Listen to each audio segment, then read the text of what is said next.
یار یہ موت کا فرشتہ ہمارے پیچھے ہر وقت گھومتا ہے، ہر وقت ہمارے پیچھے لگا رہتا ہے۔ جیسے ہی ہمارا ٹائم پورا ہو جاتا ہے نا، موت کا فرشتہ پوچھتا نہیں ہے کہ آپ کی موت آ چکی ہے۔ جیسے ہی ٹائم پورا ہوتا ہے نا، روح قبض ہو جاتی ہے، روح نکل جاتی ہے اور انسان مر جاتا ہے، دنیا سے چلا جاتا ہے۔ یار موت کا کوئی پتہ نہیں ہے کہ کب آ جائے۔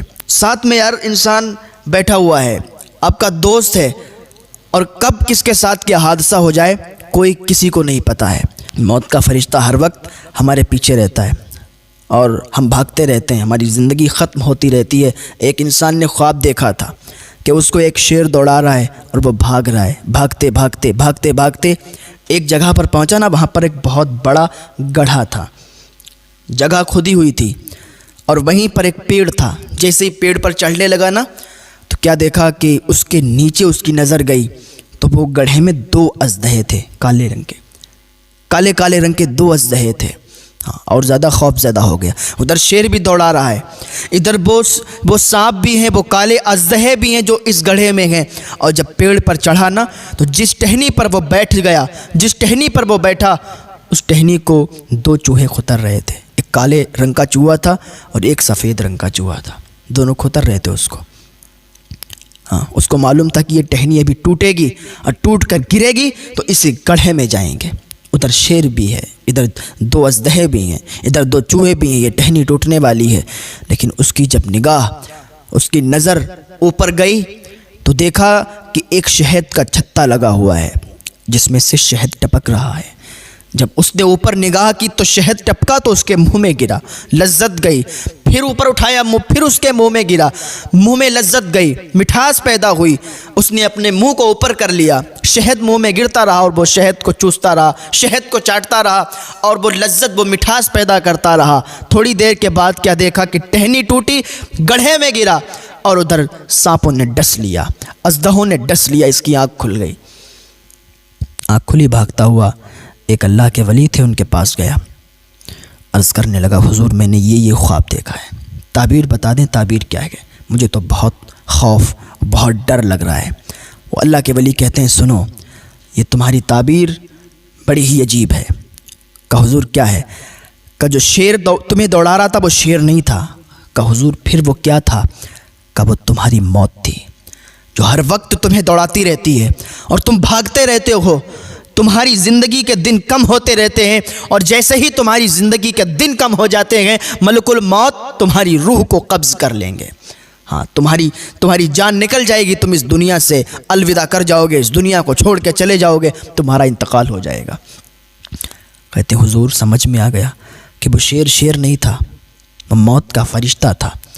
لیکن مجھے یہ بتائیں، جس گڑھے کے پاس ہم گئے، جس پیڑ کے پاس گئے، تو جو گڑھا تھا وہ گڑھا کیا تھا؟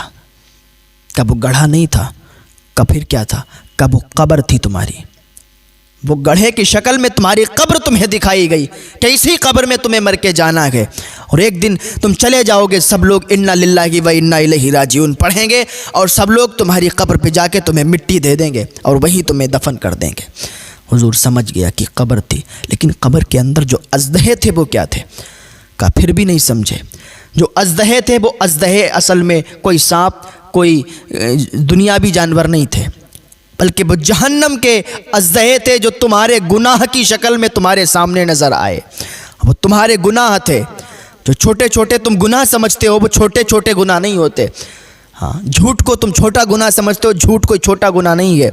چوری کو تم چھوٹا گناہ سمجھتے ہو، چوری کوئی چھوٹا گناہ نہیں ہے۔ شراب کو چھوٹا گناہ سمجھتے ہو، شراب کوئی چھوٹا گناہ نہیں ہے۔ ماں باپ کی نافرمانی کو چھوٹا گناہ سمجھتے ہو، کوئی چھوٹا گناہ نہیں ہے۔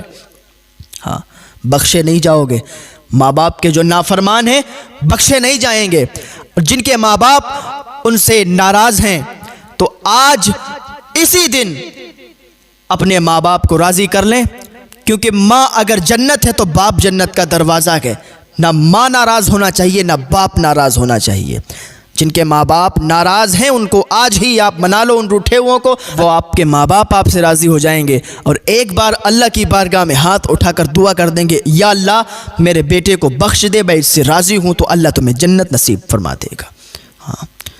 تو ماں باپ کی عزت کریں، ان کا احترام کریں۔ اور کہنے لگا حضور ہم سمجھ گئے کہ وہ ہمارے گناہ تھے، لیکن جس پیڑ پر ہم چڑھے تھے، جس ٹہنی پر بیٹھے تھے، وہ ٹہنی کیا تھی؟ وہ اللہ کے ولی کہتے ہیں کہ وہ ٹہنی کوئی ٹہنی نہیں تھی۔ کہا حضور پھر کیا تھا؟ کہا وہ جو ٹہنی تھی نا، وہ تمہاری زندگی تھی، تمہاری زندگی تھی، تمہاری زندگی کے دن کم ہوتے جا رہے ہیں۔ کہا حضور سمجھ گئے، وہ ہماری زندگی تھی، لیکن وہ ایک کالے رنگ کا چوہا تھا، ایک سفید رنگ کا چوہا تھا، وہ کیا تھا؟ اللہ کے ولی کہتے ہیں نہیں سمجھے۔ وہ کہتا حضور نہیں سمجھے۔ کہ جو کالے رنگ کا چوہا تھا وہ رات تھی، جو سفید رنگ کا چوہا تھا وہ دن تھا۔ رات جاتی ہے دن آتا ہے، دن جاتا ہے رات آتی ہے، تیری زندگی کے دن ختم ہوتے جا رہے ہیں، تجھے خبر نہیں ہے۔ چوری تو کر رہا ہے، زنا تو کر رہا ہے، شراب تو پی رہا ہے، جوا تو کھیل رہا ہے، ماں باپ کی نافرمانی تو کر رہا ہے، اور سمجھتا ہے کہ ہم نے کوئی گناہ ہی نہیں کیے ہیں، ہم ایسے ہی بخش دیے جائیں گے، اللہ کی بارگاہ میں چلے جائیں گے۔ کھیل تماشا سمجھ رکھا ہے، ہاں ایسے ہی بخشے نہیں جاؤ گے۔ وہ قبر میں جا کے حساب و کتاب کی منزلیں بھی آپ کو پار کرنا ہے۔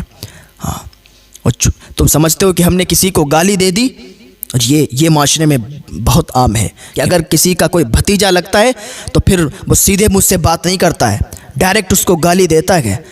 تو یہ سمجھتے تم چھوٹے گناہ، اور سمجھتے ہو کہ ہم مذاق کرتے ہیں، اور سمجھے کہ مذاق میں گالی دے دی تو اس کا کوئی عذاب نہیں، کوئی گناہ نہیں۔ یاد کرو اللہ کے نبی صلی اللہ تعالیٰ علیہ وسلم فرماتے ہیں کہ جس نے کسی کو ایک بھی گالی دی، اس کی قبر میں بارش ہوگی آگ کی، اور ایسی بارش ہوگی جیسے آسمان سے پانی کی برسات ہوتی ہے، ایسے اس کی قبر میں آگ کی برسات ہوگی۔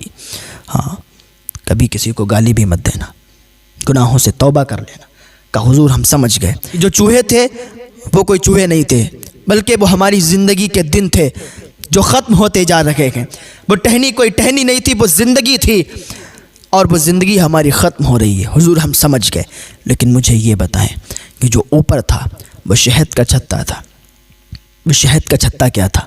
اس سے جب شہد ٹپک رہا تو میرے منہ میں جا رہا تھا، اور جیسے ہی میرے منہ میں گیا نا تو میں ساری باتوں کو بھول گیا کہ شیر بھی بیٹھا ہوا ہے، اژدہے بھی ہیں، ٹہنی بھی ٹوٹنے والی ہے۔ حضور وہ کیا تھا؟ کہ وہ جو شہد تھا وہی اصل جڑ تھی، وہ کوئی شہد نہیں تھا بلکہ وہ دنیا کا مزہ تھا۔ جیسے ہی دنیا کا مزہ تیرے کو پڑا، جیسے ہی دنیا کی لذت میں تو ڈوبا، تو بھول گیا کہ تجھے قبر میں بھی جانا ہے، تو بھول گیا تجھے حساب و کتاب بھی دینا ہے، تو بھول گیا تجھے قبر میں جا کے رسول اللہ کو منہ بھی دکھانا ہے، تو بھول گیا کہ تجھے منکر نکیر سے سامنا بھی کرنا ہے، تو بھول گیا کہ قبر میں جو اژدہے آئیں گے، جو بلحزد ہے، تو بھول گیا جو بلحزد کے بچھوؤں کو بھول گیا، جہنم کی وادیوں کے بچھوؤں کو بھول گیا، جہنم کی وادیوں کے سانپوں کو بھول گیا، اژدہوں کو بھول گیا، تو جہنم کا عذاب بھول گیا۔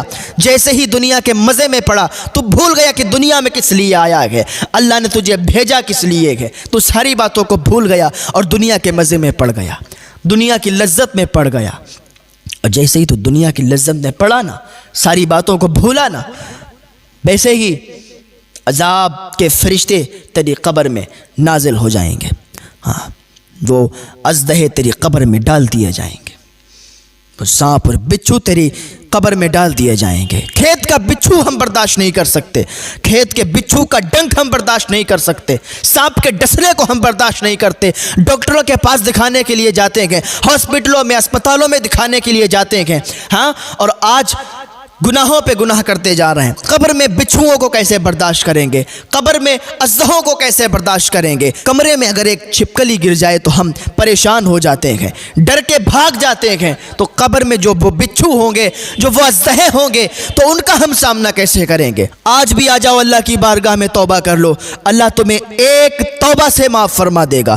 اللہ کا فرمان ہے، اللہ کا وعدہ ہے، میرے بندے آ تو سکی، توبہ قبول فرمانے والا اللہ فرماتا ہے میں ہوں، تو توبہ کر کے تو دیکھ، توبہ تیری میں قبول کروں گا۔